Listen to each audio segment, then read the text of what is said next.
마가복음 2장 8절로부터 14절 말씀을 중심으로 해서 진정한 헌신의 삶이란 제목으로 같이 은혜를 나누고자 합니다. 사실 오늘 이 누가복음 2장 8절로부터 14절 말씀은 성탄절 때가 되면은 항상 이렇게 잘 이 구절의 말씀을 듣는 말씀입니다.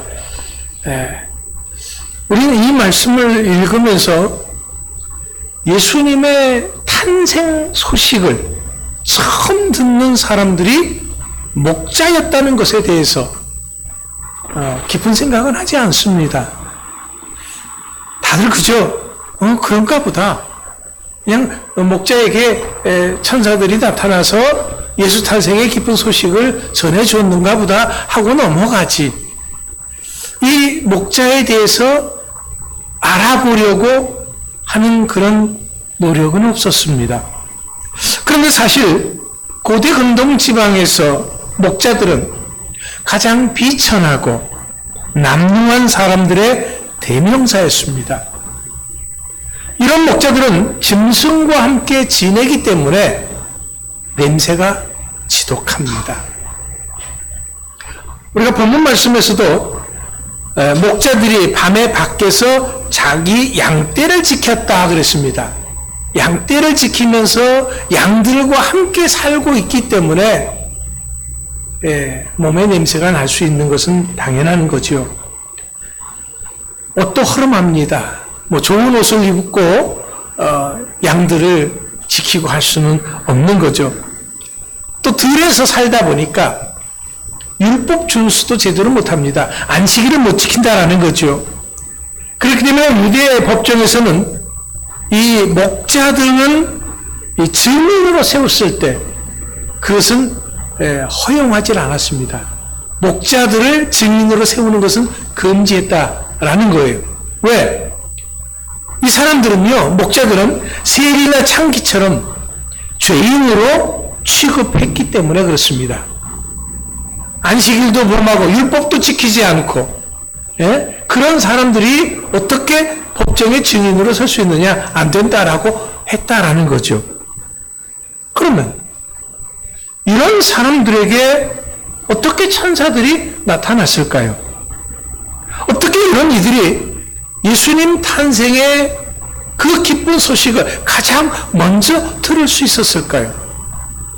목자들이 밤을 새서 수고하는 사람들이었기 때문에? 아니면 목자들이 순수한 사람들이어서? 아니면 가난하고 천한 사람들이어서 사회적 약자들이기 때문에 하나님께서 약자들에게 먼저 찾아가신 거예요? 아닙니다. 천사들이 아무에게나 나타나서 온 세상을 구원할 인류 최대 가장 그 기쁜 소식을 먼저 알려주는 것은 아닙니다.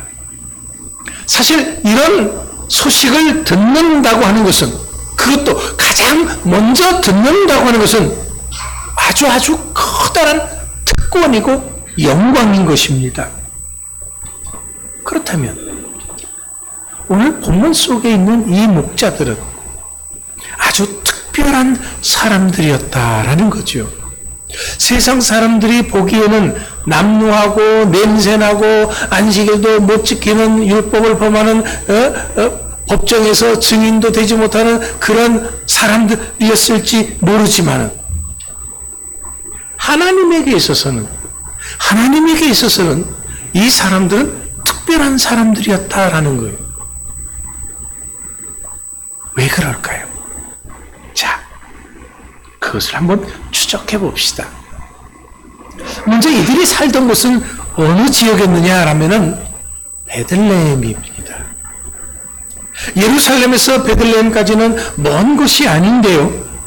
차로 한 20분 정도면 가는 곳이고 지금은 팔레스타인 지역의 땅이 되었습니다. 이 예루살렘과 베들레헴 사이에 라못 라헬이라고 하는 지역이 있는데 이곳에 목자들의 교회가 있습니다. 천사들로부터 예수 탄생 소식을 처음 들은 목자들을 기념해서 지은 교회가 바로 라못 라헬에 있다라는 거죠.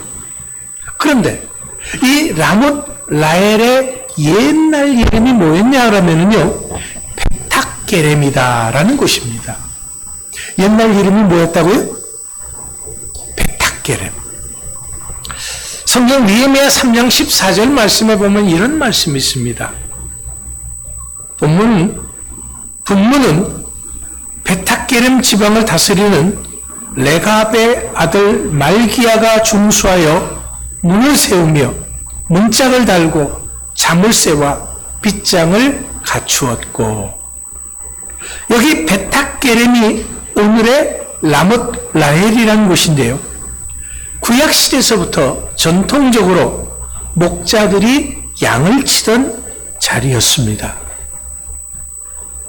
오늘 본문 말씀에는 레갑의 아들 말기야가 부서진 성전을 중수했다라고 이렇게 기록하고 있는데, 중수했다라고 하는 것은 성전의 부서진 부분을 손질하고 고쳤다라는 거죠. 그래서 문을 세우고 문짝을 달고 자물쇠와 빗장을 갖추었다라고 말하고 있는 것입니다. 그런데 여기서 특별히 이 레갑의 아들 말기야가 어떤 곳을 중수했느냐라면은 분문을 중수했다 그랬거든요. 분문. 이 분문이 뭘까? 우리나라 말로 쉽게 설명을 하면은 분문은 똥의 문입니다.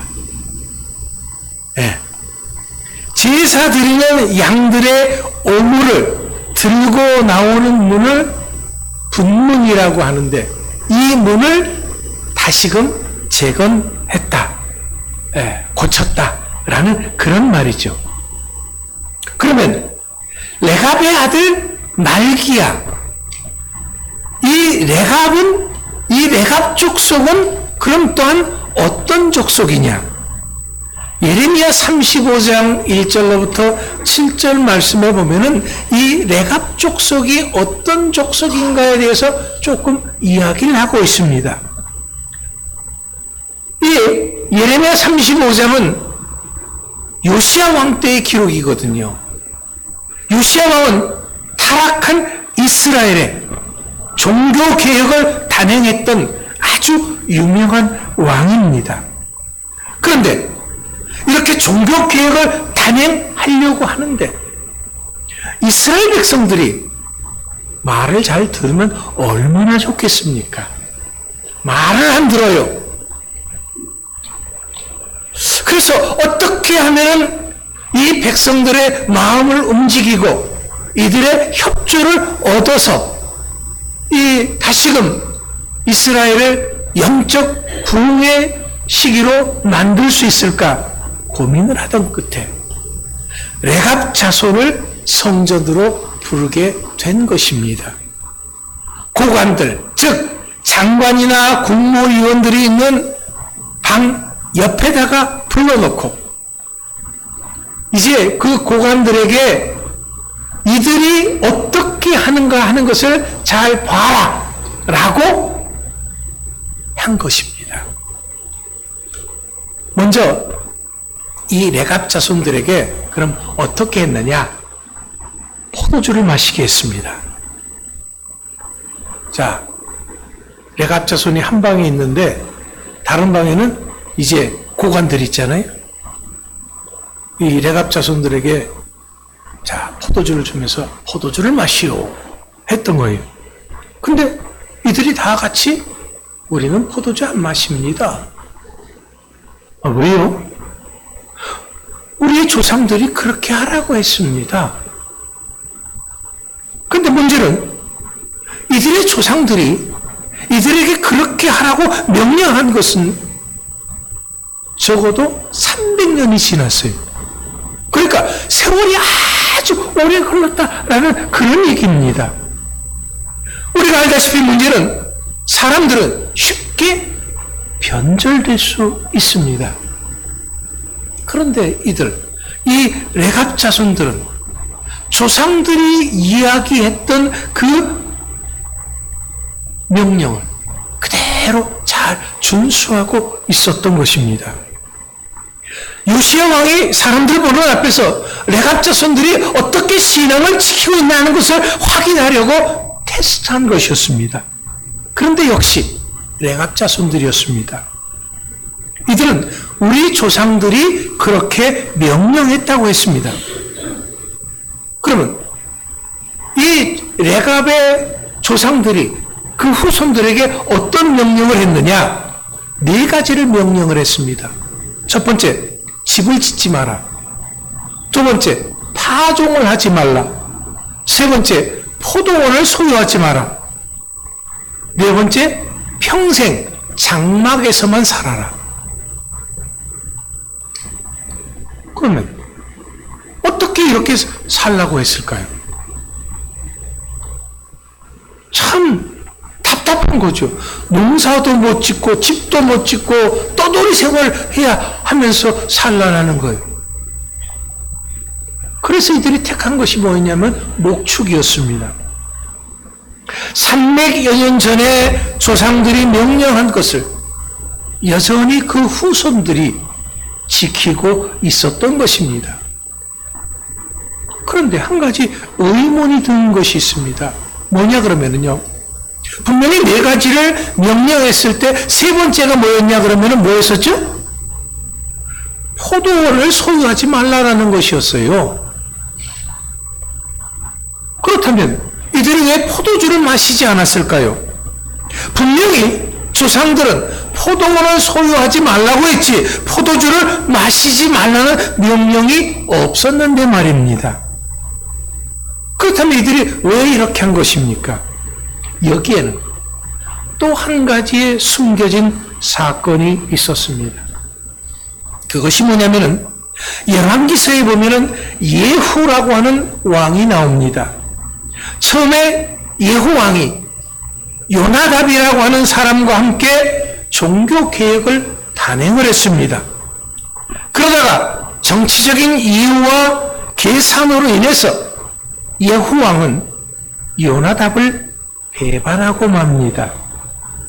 예후가 바알 신과 아세라 신상을 여호와 신앙과 섞이게 한 것이 이것이 매개체가 뭐였냐면 바로 술이었습니다. 술잔을 서로 간에 돌리고 주고받으면서 바알과 아세라 그리고 여호와의 종교가 섞여버리게 된 것입니다. 이것을 요나답이 반대했다라는 것입니다. 여기 이 요나답이 누구냐라면은 레갑 후손 중에 한 사람이었습니다. 요나답은 그 후손들에게 이런 역사를 기억하면서 아예 포도주 자체를 마시지 말라고 했습니다. 윤리토덕적 문제가 아닙니다. 정치적인 문제가 아닙니다. 레갑 족속들은 우상을 철저하게 배격했고 온전히 하나님만 섬겨야 한다는 그런 의미에서 그렇게 한 것입니다. 우리들이 비록 사는 날 동안 땅에 정착하지 못하고 이리저리 떠도는 떠돌이 생활을 한다고 할지라도 비천하고 무시받는 직업인 목동 일을 한다고 할지라도 그들은 그 방식을 꿋꿋하게 지키며 살았다라는 것입니다. 그런데 이런 목자의 일생을 살아가는 것이 다 나쁜 것만은 아니었습니다. 왜냐하면 어떤 일이 있었냐 그러면요, 이스라엘이 이렇게 이 레갑 족속들은 어떻게 하든지 신앙을 지키려고 했는데 왕들은 자꾸 우상 숭배를 했던 겁니다. 그래서 하나님께서 그렇게 경고를 했는데도 우상 숭배를 하니까 결국엔 어떻게 됐느냐? 바벨론의 포로가 돼서 잡혀가게 됐습니다. 바벨론이 그러면 포로로 이스라엘 사람들을 잡아가는데 어떤 사람들을 잡아갔느냐? 왕족들, 고관들, 소위 잘 나가는 사람들과 그들의 자녀들을 다 포로로 데려갔습니다. 우리가 잘 아는 다니엘과 그 세 친구들도 역시 마찬가지로 고관들의 자녀였던 것이죠. 그래서 바벨론으로 끌려갔던 것입니다. 그런데 이 레갑 자손들, 이 목자들은 비천한 자들이라고 해서 데려가질 않았어요.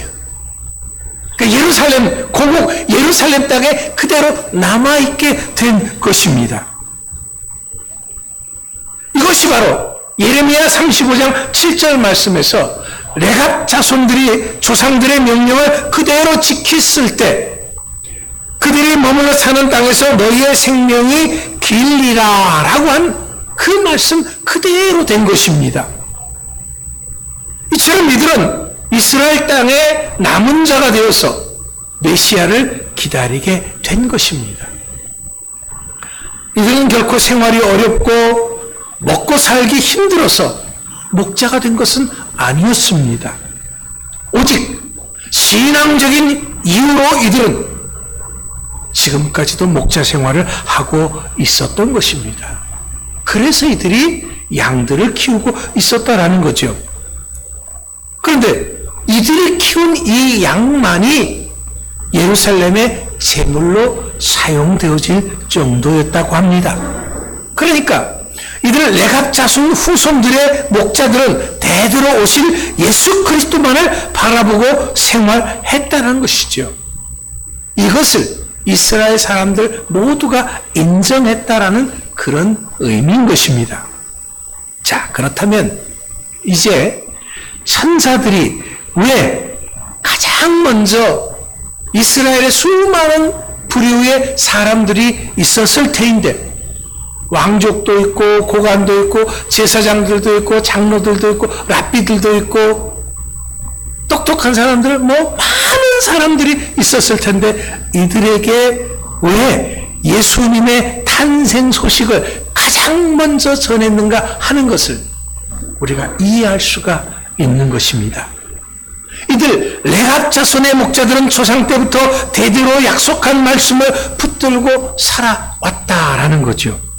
오랜 세월 동안 인내하면서 그들은 메시아를 기다리고 있었기 때문에 그렇습니다. 이런 사연이 있었기 때문에 하나님께서 목자들에게 예수님의 탄생의 그 기쁜 소식을 가장 먼저 알려주었던 것입니다. 자, 그들이 그래서 제일 먼저 예수님을 만나 뵐 수 있는 영광을 얻게 된 것이죠. 자, 오늘 우리는 이제 또다시 성탄절이라고 하는 절기를 맞습니다. 자, 오늘 이 성탄절은 오신 예수 그리스도를 기뻐하는 날임과 동시에 다시 오실 예수 그리스도를 기다리는 날이기도 한 것입니다. 여러분, 성탄절까지의 기간을 다른 말로 뭐라고 말하는지 아세요? 대림절이라고 합니다. 무슨 절이요?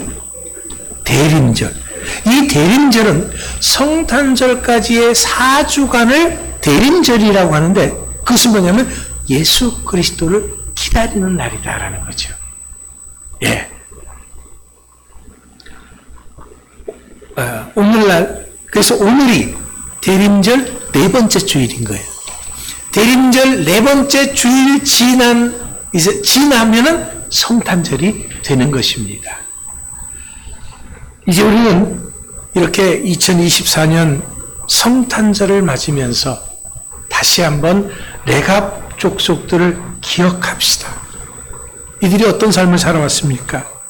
이들은 오직 하나님의 말씀의 약속만을 붙들고 살아왔습니다. 신앙의 절개를 지키면서 살아왔다라는 거죠.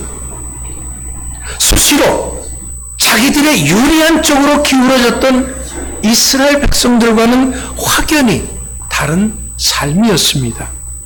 이들의 레갑 자손들은 세상이 너무도 악해서 미쳐버릴 것 같은 이 현실 속에서 험난한 인생을 산다고 할지라도 항상 약속된 말씀을 기초하여 살아왔습니다. 변함없이 살아왔습니다. 이것이 바로 목자들이 철저하게 헌신된 삶을 살았음을 의미하는 것입니다. 오늘날 우리들은 헌신한다고 하면은 어떤 생각을 하느냐 하면은 교회 봉사를 생각합니다. 교회에 와서 이런 일 저런 일을 하는 것을 헌신이라고 생각을 합니다.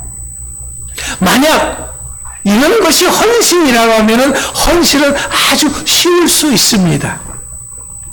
하지만 이런 것은 진정한 의미의 헌신은 아닙니다. 왜냐하면 진정한 의미의 헌신이라고 하는 것은 이 레갑자손과 같이 구별된 삶을 사는 것이기 때문에 그렇습니다. 그러니까 헌신이라고 하는 것은 내가 무엇을 하느냐 하는 것이 아니고 내가 어떤 존재이냐 하는 것을 생각하면서 사는 것입니다. 나의 남은 삶에서 내가 누구로 살아야 하느냐 하는 것을 생각하면서 사는 거죠.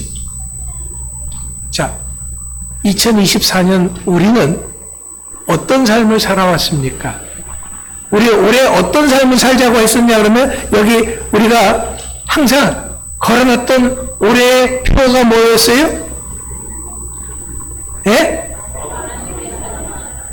너 하나님의 사람아. 나는 하나님의 사람이다라는 거지요. 그러면 하나님의 사람으로서 우리는 얼마나 신앙의 절기를 지키면서 말씀대로 살아왔습니까? 하나님의 사람답게 살아왔느냐라는 거죠. 헌신은 모든 삶을 버리고 선교사로 나가는 것이 아닙니다. 일상생활 다 걷어치우고 봉사하고 가르치는 삶을 사는 것이 아닙니다. 물론 그것도 헌신은 헌신이죠. 하지만 정말 중요한 헌신은 우리의 일상의 삶이 헌신의 자리여야 하는 것입니다. 레갑 족속의 목자들이 이렇게 헌신자로서 가문대대로 약속을 지키면서 신앙을 지키면서 살아왔습니다. 우리는 그런 삶을 본받자라는 거죠. 만약 우리들도 이런 헌신된 삶을 살게 된다면은 레갑 자손의 목자들과 같이 가장 먼저 주님을 맞이할 수 있는 영광의 그날이 올 것입니다. 아무리 어렵고 비천한 삶이라고 할지라도 세상 사람들이 무시하는 삶이라고 할지라도 주님만은 가장 먼저 맞이할 수 있는 영광이 믿음의 절개를 지키고 사는 우리에게 있을 것입니다. 그렇기 때문에 이번 성탄절은 다시 오실 주님을 기다리면서 다시 한번 헌신을 다짐하는 그런 귀한 시간이 될 수 있기를 축원합니다. 기도하겠습니다.